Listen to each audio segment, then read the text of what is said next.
Find a couple of pillows and really settle in, get cozy. In this session of body ASMR, we're going through a walkthrough with Rolf movement and a soft voice.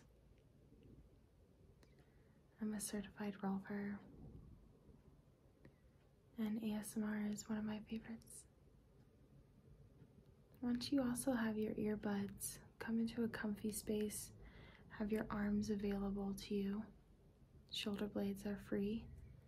If you were to take your arms out to a T and up over your head, you would have plenty of space for yourself.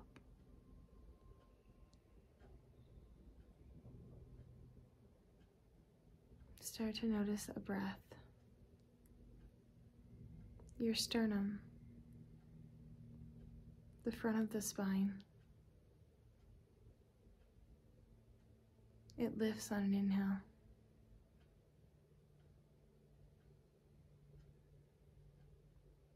It lowers easily on an exhale.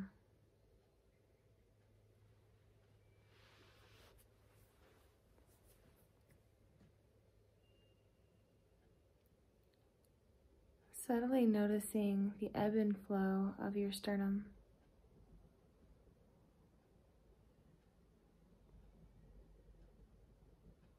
And how it correlates to your collarbones.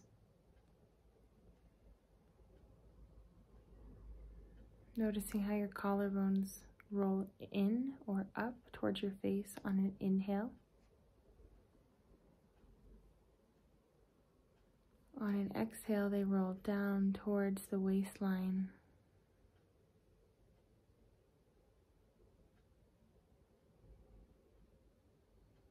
Notice how the collarbones and the sternum glide and slide, rolling together.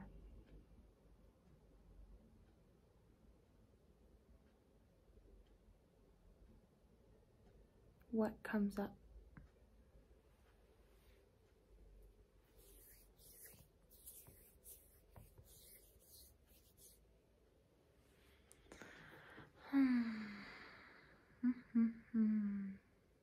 What's the sound, the quality of texture of breath, while noticing the collarbones and the sternum roll and flow together? This is also the true shoulder joint.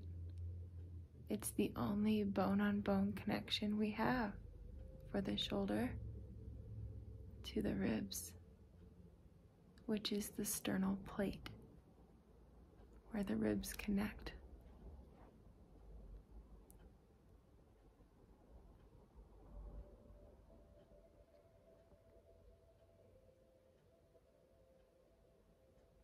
Our sternum acts like a shipping dock. The ribs are like different boats.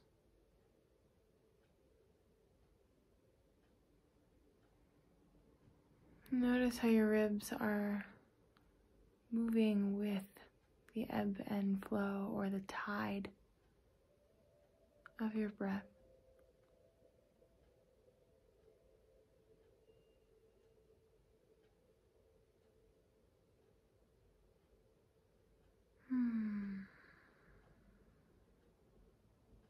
Soften your armpits like a cove the water goes in and out of.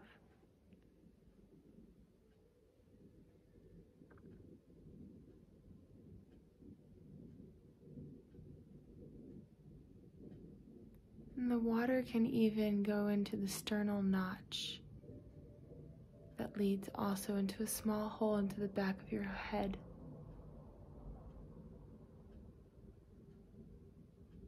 Connecting the sternum and the head through the spine.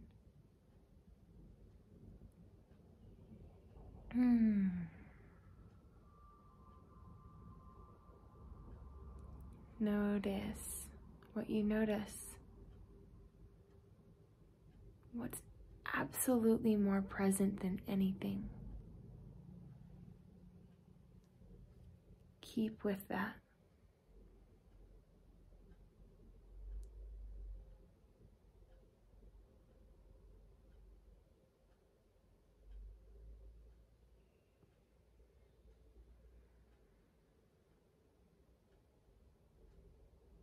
Which one's more interesting to you?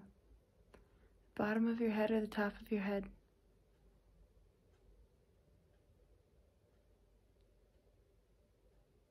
If the top of your head is like a balloon that's rounded. Notice where you start to balloon or round. For those of us that feel the bottom of the skull, it's almost like the shape of a canoe down there, but a little bit flatter in the center than we think of the image with a canoe. And there's this movement that happens from the ears, but a little bit lower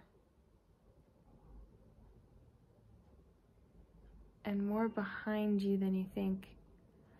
So really feeling into the back of the cranium, the back of the head.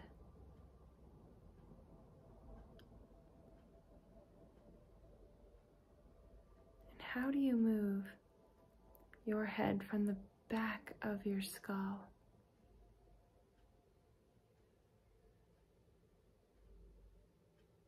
Moving it back and forth from the back of your hair. Like it's okay to mess it up.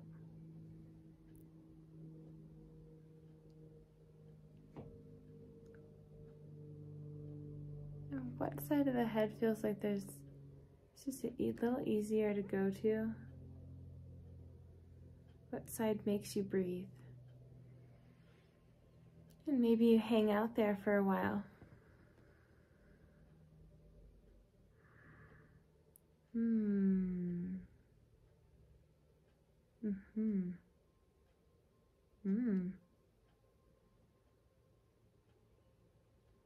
When you're ready to turn your head, it'll just naturally do it on its own, going to the other side.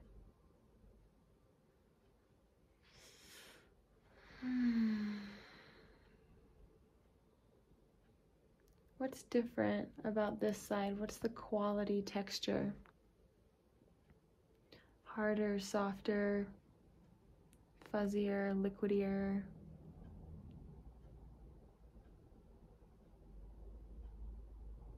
Deeper, shallow?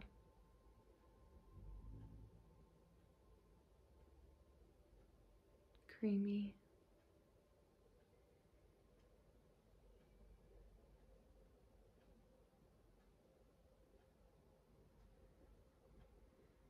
Take your time to find that your head can come back to center on its own time before you move on.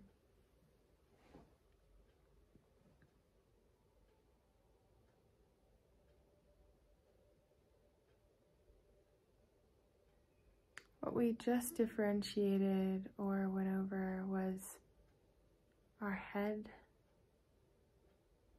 sternum, ribs. And what's really different is the collarbones. Let's continue down the collarbones. The other things are part of our axial complex, our center complex. Now we're going into the appendages to differentiate the body. I hope you're still awake. Notice the fingers. And what hand did you start noticing first? That's a thing. Do that.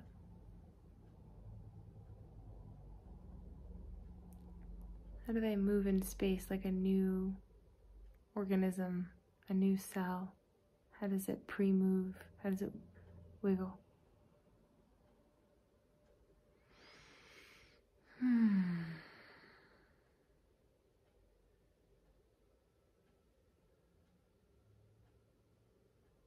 What's the quality? Up the elbow, line of intention all the way through the arm and into the collarbone.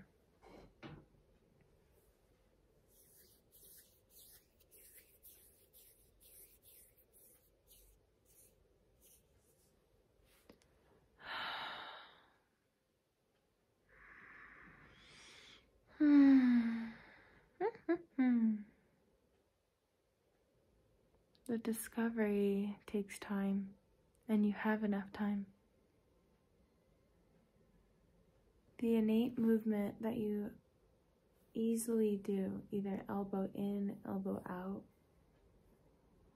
keeping your hand on the surface, but gliding your elbow either out or gliding it in, one of those two things are going to be a lot easier, which tells a lot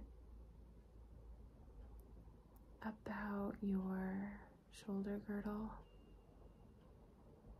and hand.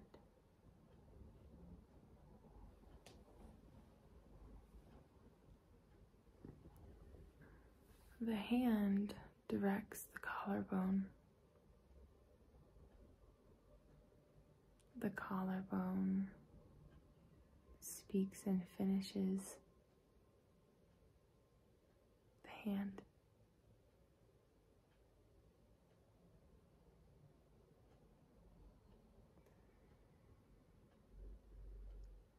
I want you to imagine how you can move through your day with moving your hands for things rather than possibly the shoulder blade first. The shoulder blade is secondary, if not third, to the whole shoulder. Keep exploring your hands, elbows, collarbone, your breath, how you move around.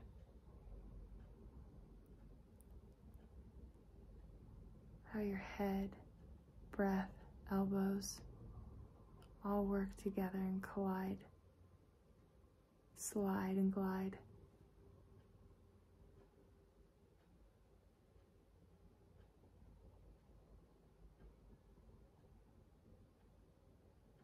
And a movement is a part of your emotional body. So if this is a little bit emotional, that is an okay thing that happens. If it doesn't happen, it's okay that it doesn't happen either. Some days it hits a little different.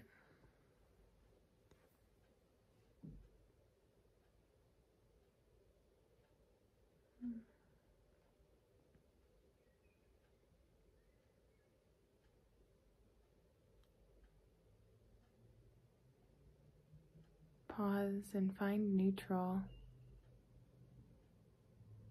Notice the sensation that you have right now. Find center.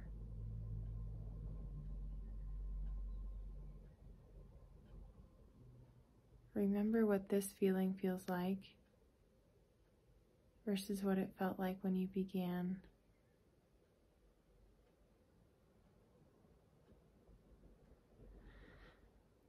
Remember and come back to the sensation you now have and can use.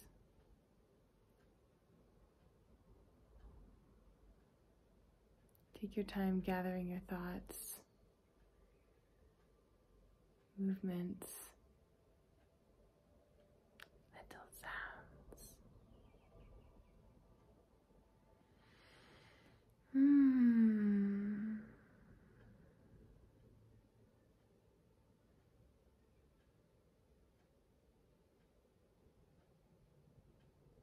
Enjoy the rest of this moment.